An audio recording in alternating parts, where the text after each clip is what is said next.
Hi friends, welcome to my YouTube channel. Friends, ఈరోజు మన topic types of compressors. 1 reciprocating compressor, 2 rotary compressor, 3 screw compressor, 4 scroll compressor, 5 vane type compressor, 6 centrifugal compressor. Friends, ఈరోజు మనం reciprocating compressor గురించి తెలుసుకుందాం. Sir, ముందుగా reciprocating కంప్రెసర్లో ఉన్న components ఏ భాగాలు తెలుసుకుందాం. అందులో 1 crank shaft, 2 connecting rod, 3 piston, 4 valve plates, 5 cylinder, inlet, outlet. ఇవి రెసిప్రొకేటింగ్ కంప్రెసర్లోని భాగాలు. కంప్రెసర్ యొక్క పని ఏంటి అని తెలుసుకుందాం.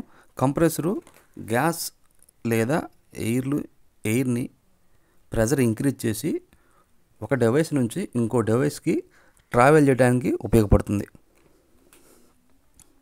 Friends, compressor working. కంప్రెసర్ ఒక హౌసింగ్ కలిగి ఉంటుంది. కంప్రెసర్ హౌసింగ్లో సిలిండర్ ఉంటుంది. సిలిండర్లో ఒక పిస్టన్, కంప్రెసర్ కేసింగ్, బాటమ్ కేసింగ్లో క్రాంక్ షాఫ్ట్ ఉంటుంది. క్రాంక్ షాఫ్ట్ నుంచి సిలిండర్లోని పిస్టన్కి మధ్యలో ఒక కనెక్టింగ్ రాడ్ ఉంటుంది.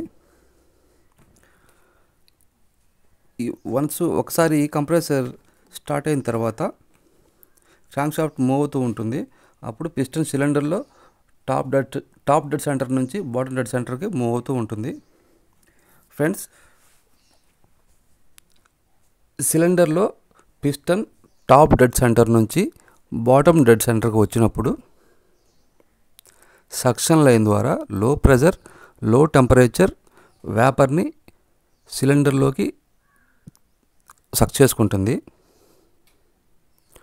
బాటమ్ డెడ్ సెంటర్ నుంచి టాప్ డెడ్ సెంటర్కి వెళ్ళినప్పుడు సిలిండర్కి పిస్టన్కి మధ్యలో గ్యాస్ ఉంటుంది కాబట్టి అది ప్రెజర్ ఇంక్రీజ్ అయ్యి అవుట్లెట్ ద్వారా బయటకు వస్తుంది, డిశ్చార్జ్ ద్వారా. ఈ కంప్రెసర్ ఇలా రొటేట్ అవుతూ ఉంటుంది.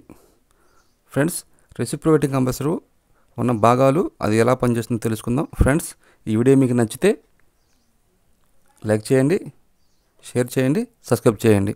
Thank you friends.